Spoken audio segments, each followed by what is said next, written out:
তো আজকে যেভাবে সালাফি ওয়াহাবিরা নবীর শানে বেয়াদবি করতেছে, যদি ফারুক আজমের মতো ইমানদার বাংলার জমিনে হতো তাহলে একটা দুনিয়াতে থাকতো না, একটা দুনিয়াতে থাকতো না, সব আপনার কতল করে ফেলত। আমি মনে করি আমাদের সকল সুন্নি জনতাকে তাদের মধ্যে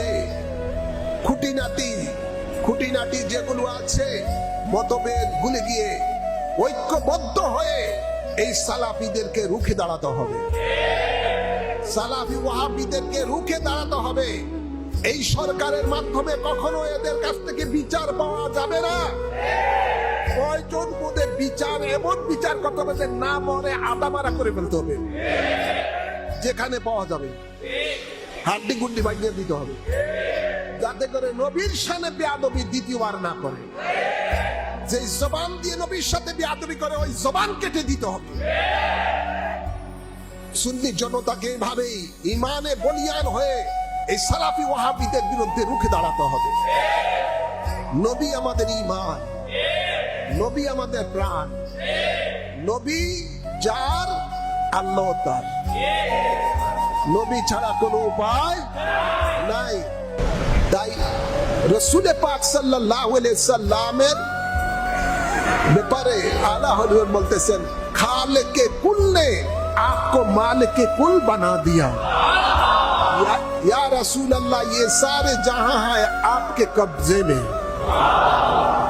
আল্লাহ তাবারক ওয়া তাআলা তার বন্ধুর মুহাম্মতি কুল কায়নাত সৃষ্টি করেছেন। আল্লাহ বলে লাউলা কালামা খালাকতুদ দুনিয়া লাউলা কালামা খালাকতুল আফলাক লাউলা কালামা যাহারাতুর রুবুবিয়্যাহ। বন্ধু, আপনারই প্রেমে, আপনারই প্রেমে আমি দুনিয়া সাজিয়েছি, আসমান সাজিয়েছি, আমি খোদার খোদাইত্বের মধ্যে যা আছে সবকিছু শুধু আপনারই প্রেমে আমি সাজিয়েছি।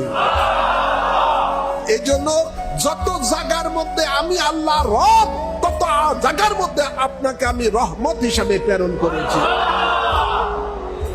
নবী ছাড়া কোনো উপায় নাই। আর এই দুশ্মনের রসুলেরা চায় বাংলার সরল প্রাণ মুসলমানেরা যেন নবীর সাথে সম্পর্ক না থাকে, নবীকে সাধারণ পর্যায়ের মধ্যে নিয়ে আসে, নবীর দোষ ত্রুটি তালাশ করে। জলে বলুন না নাউজুবিল্লাহ। এক খবিষ্ট বলেই উঠলো, আপনারা এই সালাফি এক মৌলবী তো বলেই উঠলো যে রাসূল পাক সাল্লাল্লাহু আলাইহি সাল্লাম ভুল করতে পারে, কিন্তু তারা যাকে অনুসরণ করে নাসিরউদ্দিন আলবানী, এই আব্দুল ওয়াহাব নজদির গুরু ঠাকুর, সে কোনো ভুল করতে পারে না, যেহেতু সে শিক্ষিত। চোরে বলো নাউজুবিল্লাহ। নবী মূর্খ, এই জন্য নবী ভুল করতে পারে। চিৎকার করে বলো নাউজুবিল্লাহ। এভাবে জঘন্য জঘন্য কথাবার্তা নবীর শানে তারা এই সালাফিরা বলে থাকে। তাই এদের থেকে সাবধান থাকতে হবে। যুবক সমাজেরা অনেক সময় এদের ফেসবুকে এদের এই ওয়াহাবি সালাফিদের ওয়াজ শুনে, মিথ্যা কোরআন হাদিসের রেফারেন্স শুনে তারা গুমরাহ হয়ে যাচ্ছে, অনেক মা বোনেরা গুমরাহ হয়ে যাচ্ছে।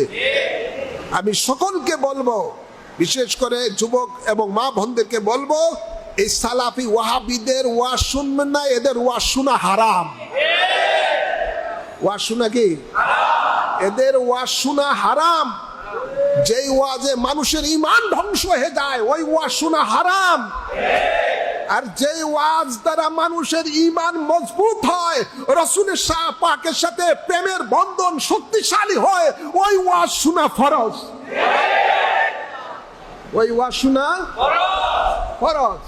যে ওয়াজের মাধ্যমে রাসূলের পাকের প্রেম বৃদ্ধি হয়, রাসূলের পাকের ভালোবাসা অন্তরে বৃদ্ধি হয়, ওই ওয়াজ শুনতে হবে।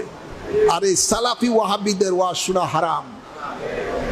আমার আলোচনা দীর্ঘায়িত করছি না।